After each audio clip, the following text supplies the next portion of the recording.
আমার যে সমস্ত বন্ধুরা এই ধরনের ফন্ডেন্টের ডল বানাতে চাও আর ফন্ডেন্টের ফিগার বানাতে গিয়ে বারবার ব্যর্থ হচ্ছ, তাদের জন্য এই ভিডিওটা আমি রেখেছি। দেখো, এখানে আমি স্কিন কালারের ফন্ডেন্ট বানিয়ে নিয়েছি। এই স্কিন কালারের ফন্ডেন্ট আমি কোথাও থেকে কিনিনি, কেবলমাত্র হোয়াইট কালারের ফন্ডেন্টের সাথে 1 ড্রপ পিঙ্ক কালার আর 2 ড্রপ ইয়েলো কালার মিশিয়ে এত সুন্দর একটা স্কিন কালার করেছি। তোমাদের সাথে আমি আর সমস্ত টিপস অ্যান্ড ট্রিক্স শেয়ার করছি, কিভাবে ড্রাই করেছি, কিভাবে এই ওয়েদারে এসি ছাড়া তোমরা ফন্ডেন্ট নিয়ে কাজ করবে, সমস্ত কিছু বিস্তারিতভাবে ভিডিওয় বলার চেষ্টা করেছি। ভিডিওটা আশা করছি তোমাদের উপকারে লাগবে। আর যারা বিগিনার বন্ধুরা এই ধরনের ফেস বানাতে চাও বা ফন্ডেন্ট দিয়ে ফিগার বানাতে চাও, অনায়াসেই তোমরা বাড়িতে বানাতে পারবে কোনো রকমের অসুবিধে ছাড়া। দেখো, এখানে আমি অল্প পরিমাণে একটু ফন্ডেন্ট নিয়ে নিয়েছি। যতটা পরিমাণ আমার মনে হচ্ছিল বড় করব, সেই অনুযায়ী মুখটা আমি ফেসটা যে বানাবো সেই অনুযায়ী আমি ফন্ডেন্ট নিয়ে নিয়েছি। আর ফন্ডেন্টটাকে একটু লম্বা করে হাতের সাহায্যে গোল করে নিয়েছি। এরপর কিভাবে নাকটা, চোখটা আর মুখটাও করে নিচ্ছি তোমাদেরকে ভিডিও দেখিয়ে দিচ্ছি। তোমাদেরকে ভিডিও দেখেই বুঝতে হবে। এইভাবে দেখো আমি কিভাবে ফেসটা আনছি। এই ধরনের কোর্সগুলো আমি পে করেই শিখেছি ম্যাডামের কাছে কলকাতায় গিয়ে আর কোর্স করে। তো তোমাদের কাছে আমি শেয়ার করছি কিভাবে বানাই বা কিভাবে আমি এগুলো শিখেছি। তো তোমরা অবশ্যই বাড়িতে বানাতে পারবে আশা রাখছি। আর এই ধরনের ফন্ডেন্ট টুলগুলো তোমরা কিনে নেবে, অনলাইনেও কিনতে পারো বা অফলাইনে কেকের যেখানে জিনিসপত্র বিক্রি হয়, যে দোকানে, বেকারির দোকানে, সেখানে গিয়েও তোমরা কিনতে পারো, কোনো অসুবিধে নেই। তবে এই ফন্ডেন্ট টুলগুলো অবশ্যই লাগবে, নাহলে কখনোই তোমরা ফন্ডেন্ট দিয়ে কাজ করতে পারবে না।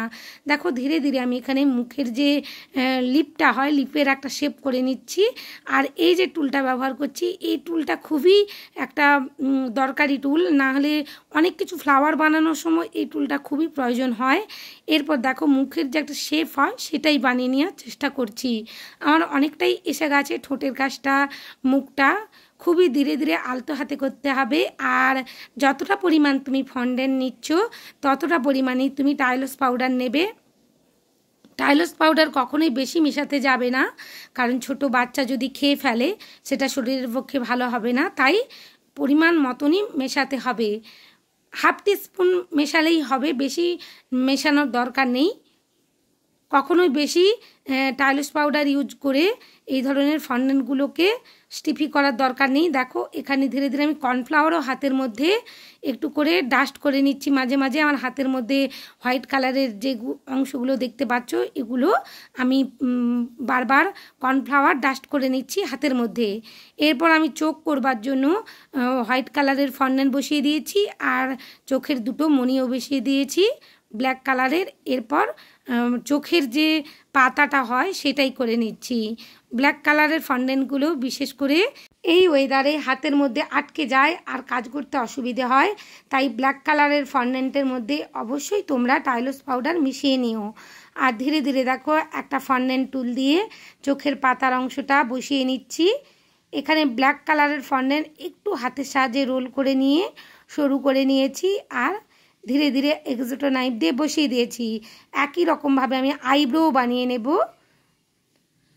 এই ক্ষেত্রে যখনই হাত দিয়ে তুমি ধরতে যাবে, এই ব্ল্যাক কালারের ফন্ডেন্টগুলো বারবার গলতে থাকবে আর মেল্ট হতে থাকবে, তাই কাজ করতে ভীষণভাবে অসুবিধে হবে। সবসময় চাইবে যাতে এক্সোটো নাইফ বা এই ধরনের ফন্ডেন্ট টুলস দিয়ে কাজগুলো করে নেওয়ার। এখন যেহেতু বর্ষাকাল, ওয়েদারে ভীষণভাবে জলীয় বাষ্প আছে, তাই ওয়াটার দিয়ে কখনোই আটকানোর চেষ্টা করবে না, এমনিতেই আটকে যাবে ফন্ডেন্টের উপর যে এই আইব্রো করলাম বা চোখটা বানালাম সেগুলো। শীতকাল হলে অবশ্যই একটু ওয়াটার ব্রাশ করে নেবে হালকা করে। এরপর আমি লিপটা করে নেব, তার জন্য একটু রেড কালারের ফন্ডেন্ট নেব। রেড কালারেরও ফন্ডেন্টগুলো ভীষণভাবে হাতের মধ্যে আটকে যায়। আর একটু দামি কোম্পানির বা একটু ব্র্যান্ডেড কোম্পানির ফন্ডেন্ট সবসময় ব্যবহার করার চেষ্টা করবে। বিশেষ করে যারা নতুন কাজ করছো তাদের জন্যও বলছি, একটু দামি কোম্পানির ফন্ডেন্ট ইউজ করার চেষ্টা করবে।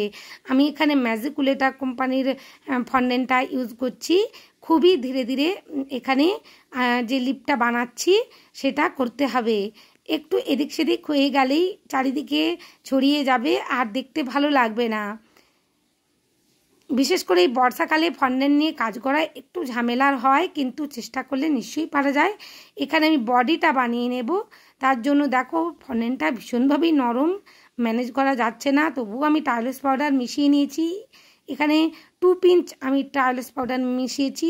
এই ফন্ডেন্টটা যে ইউজ করছি এই ফন্ডেন্টটার জন্য কেবলমাত্র 2 চিমটে আমি টাইলস পাউডার ইউজ করেছি, বেশি টাইলস পাউডার ইউজ করতে যেও না, আমি বারবারই বলছি।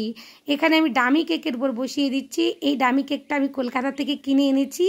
এবারে গিয়েছিলাম মার্কেটিং করতে, কেকের জিনিস কিনতে, তো তখন আমার খুবই অসুবিধে হয় ফন্ডেন্টের কাজগুলো করতে। তো আমি 2টো ডামি কেক কিনে এনেছি, একটা 8 ইঞ্চির, একটা 6 ইঞ্চির। তোমরা একটাই কিনে নিও, ডামি কেক ছাড়া এই ধরনের ফিগারগুলো বসানো যায় না আর কাজও করা যায় না। ধীরে ধীরে আমি বডিটা আর পায়ের অংশটা বসিয়ে নিয়েছি।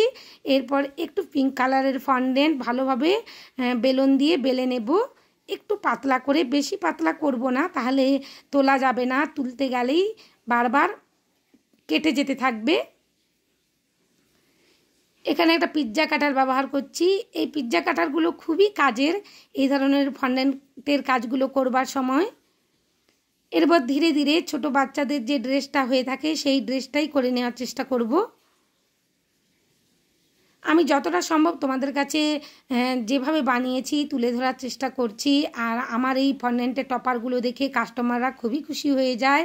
আমি সেটাই ডিটেলসে তোমাদের সাথে একেবারে নিখুঁতভাবে শেয়ার করার চেষ্টা করলাম। তোমরা যদি উপকারে লাগে প্লিজ আমার চ্যানেলটা সাবস্ক্রাইব করবার অনুরোধ জানালাম। পাশে থাকা বেল আইকনটি ক্লিক করতে ভুলো না, যাতে সমস্ত ভিডিওর নোটিফিকেশান তোমাদের কাছে পৌঁছে যায়। লাইক শেয়ার কমেন্ট অবশ্যই করো বন্ধুরা। তোমাদের লাইক শেয়ার কমেন্ট আমাকে আরও নতুন নতুন কাজ করতে উৎসাহিত করে। দেখো ধীরে ধীরে আমি এখানে উপরের অংশের ড্রেসটাও করে নিয়েছি। উনি আমাকে পিঙ্ক কালারের বেসের উপর কেকটা বানাতে বলেছিলেন, আর ড্রেসটাও উনি পিঙ্ক কালারের করতে বলেছিলেন। তো কেকের সাথে একসঙ্গে মিশে যাচ্ছিল, কিন্তু দেখতে ভালোই লাগছিল। এবার বাচ্চা মেয়েদের যে জামার উপরের অংশটা একটা ঘের থাকে, কুচি মতন থাকে, সেটারও আমি একটা ব্যবস্থা করছি। আরেকটু ফন্ডেন্ট আমি এখানে বেলে নিয়েছি, বেলুন দিয়ে একটু পাতলা করেই বেলেছি, খুবই সাবধানে কাজগুলো করতে হবে। এরপর উপরের অংশ থেকে আরেকটা আমি জামার থাক করে নেব। আর হাতের মধ্যে বারবার আমি কর্নফ্লাওয়ার ডাস্ট করে নিচ্ছি, নাহলে আমি কাজগুলো করতেই পারছিলাম না। আমি বেশি দূর নিয়ে যাব না কুচটা, তাই একটা অংশ থেকে আমি কেটে নিলাম আলতো করে। এবার আরেকটা দিকে আমি একই রকমভাবে ওই কাটা অংশটা দিয়ে বসিয়ে নিয়েছি। এরপর একটা বেল্টের মতন করে নেব, কারণ যে অংশগুলো আমি কুচি বসিয়েছি দেখতে অতটা ভালো লাগছিল না, তাই জামার একটা বেল্টের মতন আমি অংশ রেখে দিলাম এখানে।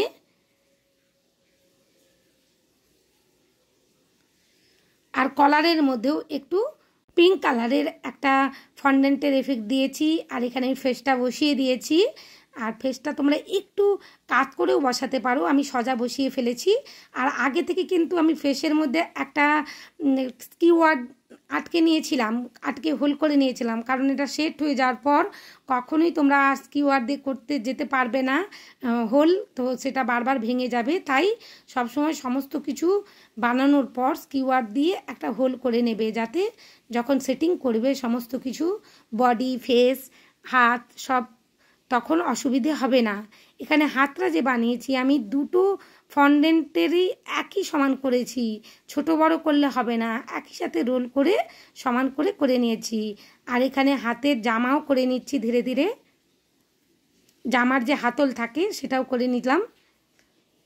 সমস্ত টেকনিকটাই আমি তোমাদের সাথে শেয়ার করছি। আশা করছি তোমরা দেখে যারা নতুন কেক বানাচ্ছ, ফন্ডেন্টের কাজ শুরু করতে গিয়ে ভয় পাচ্ছ, কিন্তু তোমরা ভয় পাবে না, পারফেক্টভাবে এই কাজটা করতে পারবে।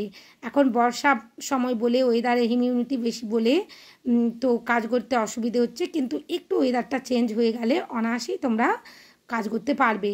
আর আমি এই কাজটা এসি ছাড়াই করেছি, কোনো রকমের এসির মধ্যে বসে আমি কাজটা করছি না।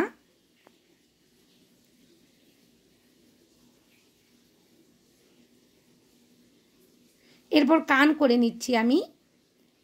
দেখো এখানেও আমি কিন্তু ফন্ডেন্টের টুলটা ইউজ করেছি কান বানানোর জন্য। কানের দুদিকে খুব সুন্দরভাবে আমি একটু করে হোল করে নিয়ে বসিয়ে দিয়েছি ফন্ডেন্ট দিয়ে। এরপর আমি হেয়ারটা বানিয়ে নেব। হেয়ার বানানোর জন্য এখানে ব্ল্যাক কালারের ফন্ডেন্ট আমি বেলে একটু কেটে নিয়েছি আলতো করে। একটু মোটা করেই বেলতে হবে, এই হেয়ারগুলো বানানোর সময় পাতলা করে কখনোই বেলবে না, দেখতে ভালো লাগবে না ফন্ডেন্টটা। তাই একটু মোটা করেই রেখেছিলাম হেয়ার বানানোর সময়। ধীরে ধীরে আমি একটু করে কালো কালারের ফন্ডেন্ট নিচ্ছি আর ভালোভাবে হাতে রোল করছি আর হেয়ারের মতন করে বসিয়ে দিচ্ছি। এবার আসি আমি ফন্ডেন্টের এই ফিগারগুলো ড্রাই করলাম কিভাবে। আমি এই ফন্ডেন্টের ফিগারগুলো ডামি কেকের উপর এভাবে বসিয়ে রেখে এই ডামি কেকটা সমেত ফন্ডেন্টের টপারটা ওটিজির মধ্যে ঢুকিয়ে দিয়েছিলাম। আর ওটিজির নবটা একেবারে অফ করে দিয়েছিলাম। আপ ডাউন বা আপ ডাউন কোনো রডই অন ছিল না, কেবলমাত্র অফ ছিল নবটা। আর একেবারে লো টেম্পারেচারে ওটিজিটা আমি অন করে দিয়েছিলাম। কেবলমাত্র ওটিজির ভেতরে যে বাল্বটা থাকে সেটাই জ্বলছিল। আর আমার 90 ডিগ্রি সেন্টিগ্রেড তাপমাত্রা, আমার একেবারে লো টেম্পারেচার যেটা, সেটাতেই চলছিল। কোনো রকমের রড অন ছিল না, সমস্ত রডই অফ ছিল। এইভাবে যদি তুমি 20 থেকে 25 মিনিট রেখে দাও, ফন্ডেন্টের যে কোনো ফিগার বা টপার খুব সুন্দরভাবে সেট হয়ে যাবে। আমার এই ফিগারগুলো আমি এভাবেই 20 মিনিট চালিয়ে ওটিজির মধ্যে সেট করে নিয়েছি। আর ওভারনাইট ওটিজির মধ্যেই ছিল ভেতরে, তো খুব সুন্দর সেট হয়ে গেছিলো। কোনো রকমের ফিগারগুলো ধরার সময় হাতের মধ্যে চিপচিপ করছিল না বা আটকে যাচ্ছিল না। কোনো একটা ভিডিওর মধ্যে আমি ডিটেলসে দেখিয়ে দেবো তোমাদের কিভাবে আমি ফন্ডেন্টের টপারগুলো সেট করি। সবাই খুব ভালো থেকো, অনেক কেক বানিও। অনেক ধন্যবাদ ভিডিও দেখার জন্য।